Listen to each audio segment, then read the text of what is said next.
Okay, so our next two speakers are Davida Hartman and Maeve Kavanagh, and they're going to be speaking on transforming autism assessments and identifications, a neurodiversity-affirmative approach across the lifespan.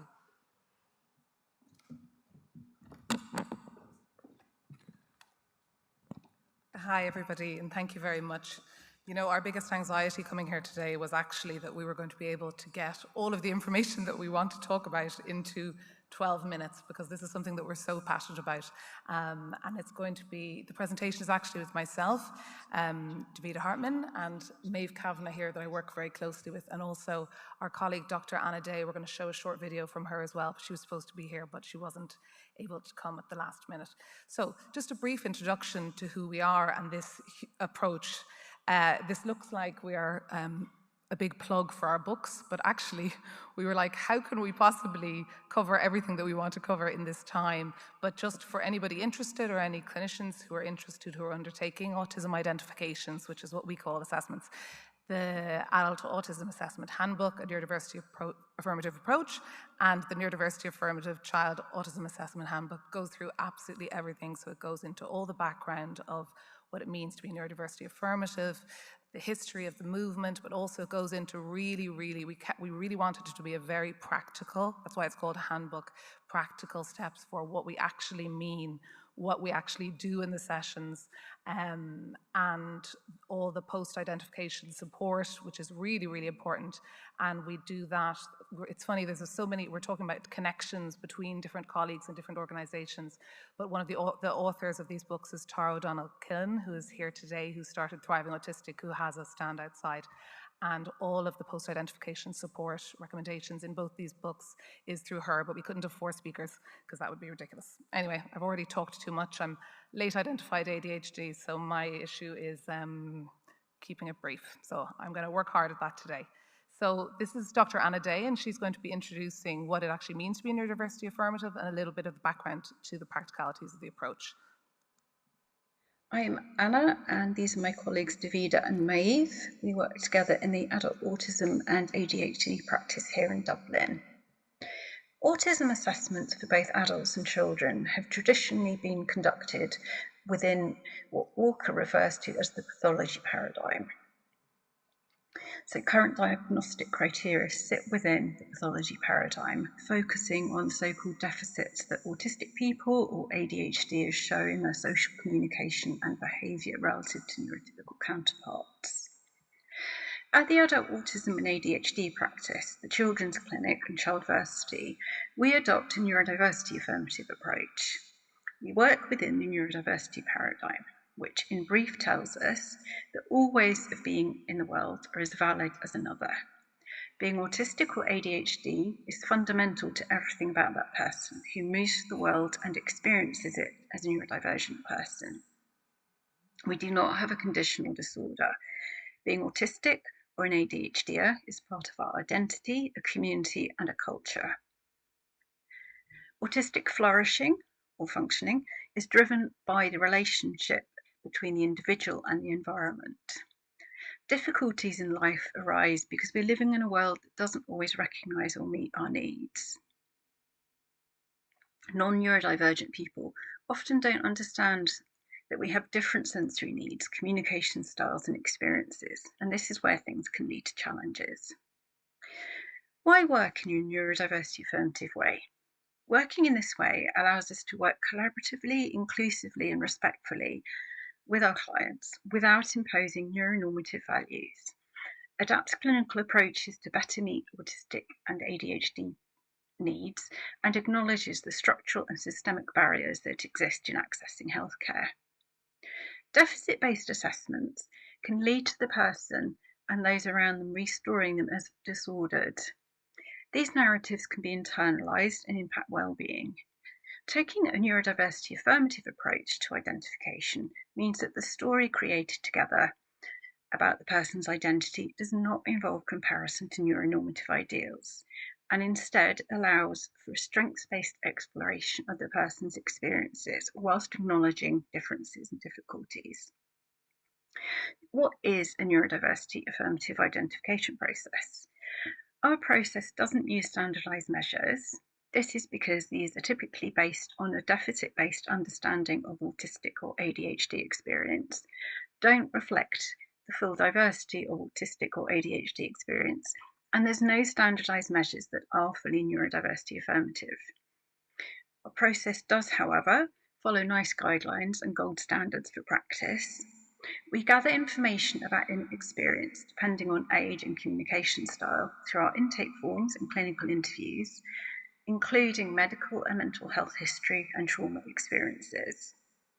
We map this information onto neurodiversity affirmatively framed diagnostic criteria. For children, this would include adapted child interviews, respectful play-based sessions, and information from parent carers. There's two distinct processes involved. The technical aspects of collaboratively ascertaining if a person's experiences align with current diagnostic criteria. And second, supporting a person to explore their identity and how they experience the world. And a collaborative, strengths-based process is central to the process. Okay, so just for a bit of context that I probably should have said before Anna started talking, the adult autism and ADHD practice focuses solely on adult autism and ADHD identification assessment. We're fully online and we see people all over the world. And as Anna spoke about, all of our assessments, identifications are fully neurodiversity affirmative. And then in terms of children, both myself and Maeve are separate clinical directors of two different practices within Ireland that undertake child assessments, identifications for autistic experience, and we are fully neurodiversity affirmative. So this is a really new way of doing things that we're exceptionally passionate about, and we thought we'd focus for the rest of this session on, because if anyone's interested in the pragmatics of how to actually do it, it's all there in the books. But we thought we'd focus on just some of the really pragmatic and benefits that we have seen through our clinical services and that is being borne out in the research also. Okay, so just starting on what some of the individual benefits that we have, that is borne out through the research and that we see throughout our own clinical practice over the years in using this approach and with our talking to our colleagues and our friends in using this approach. That basically how being autistic is identified and framed and shared within that assessment or identification space is such a fundamental part of somebody's life story, and then their life story and their family's life story. Whereas deficit-based identification processes, which traditional, and when I say deficit-based identification processes, I mean what a typical assessment looks like that is not neuroaffirmative, leads to very negative narratives being internalized, shame, further masking and self-criticism, whereas this neurodiversity affirmative approach allows for pride, it allows for self-compassion, for tailored self-care, and for overall positive effect on well-being. It allows for much better self-awareness and a broader, much more up-to-date picture of the individuality and the commonality within the autistic experience. So for example, rather than focusing on those traditional deficit areas in a traditional assessment, you're looking where it takes on board modern, more up-to-date autistic research and understandings around interoception, around Gestalt language processing, monotropism, anxiety-based demand avoidance, all of those things, while still using, I mean, we're still stuck with the DSM criteria for now, so it's not like we're not also utilizing that because we have to stay within best practice. But it's also taking account all of those kind of things, which means that people following it are actually, because of that greater understanding, which is the basis of psychological growth anyway, are able to identify the right kind of supports for them. So for example, neurodiversity affirmative occupational therapy or Spoon's theory or all the various forms of neurodiversity affirmative therapy that they could get. It allows people to identify for themselves what the components are of a good and valuable life. And it allows understanding of the importance of the environmental fit for overall well-being. So it's not that it's within the autistic person to change themselves, but looking at the overall environment. And it really importantly leads to greater advocacy, empowerment, and functioning within systems like school, work, healthcare, which leads to improved outcomes for mental and physical health. Okay. And also what I would see is one of the huge aspects is this paradigm shift for families. Oh my goodness, I've gone so over time. I'm sorry, Maeve. A paradigm shift for families where once somebody is identified within this neurodiversity affirmative framework, there's a ripple effect throughout the entire family where other people identify their neurodivergence, that neurodiversity-affirmative parenting practices are taken on board, that families stop kind of being yoked to these neuronormative assumptions around mealtimes and extracurricular activities and all of those kind of things. And that's borne out in research by our colleague Tara O'Donnell-Killen, who's here today, in terms of neuroaffirmative parenting practices, which starts at that early identification phase. Okay, Maeve, sorry. Thanks, Davida. I'm just going to touch on a little bit on the mental health benefits of working from a neuroaffirmative framework and not from the pathologizing framework. So working in this way, we really are validating the lived experience of a person, which really leads to a much more accurate sense of self and self-understanding. And as Davida mentioned earlier, that reduction in the shame and the internalized stigma that's born out of the pathologizing narrative. So we really see that shift in people's sense of self and identity and the mental health benefits then that come from that. And obviously, there's that reduction then in the trauma associated with the more pathologizing approach, which is anecdotally described by people, if you read what people write about or say about it, who've been through that approach, that it feels invalidating, it feels detached, there's the power imbalance of the more pathologizing approach, whereas the neuroaffirmative approach is collaborative, it's trauma-informed, it considers people's strengths as well as their needs and what their challenges are. So this is going to lead to obviously improved mental health for people, less trauma, and better access to more accurate supports that people need when they have the correct identification and better understanding of what their needs are. So just a last few seconds to talk a little bit about service benefits then as well.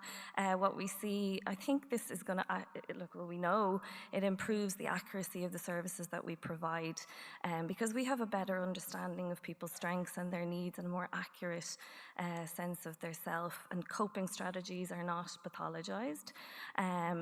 So that's going to lead to more accurate identification of what a person's support needs are. This approach promotes kinder, more respectful services as well, where autistic experiences are recognized as a natural variation of human experience rather than disorder. It's more person-centered as well. There's that emphasis on collaboration, active participation in the process that supports people's autonomy, their self-advocacy as well, and it's going to lead to more bespoke and tailored recommendations. And if anybody would like, we have a list of references and research to back up a lot of what we're talking about, and we're happy to provide the presentation slides to anybody who requests them. I think we probably have time for one quick question, if that's okay. Yeah, we'll go here first, right up in the front row, Marit.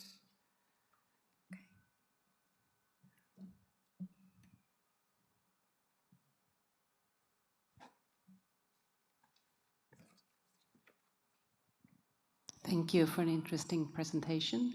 I was wondering if you could say a few words about the difference between this way of working and therapeutic assessment that Stephen Finn has been working with for a lot of years.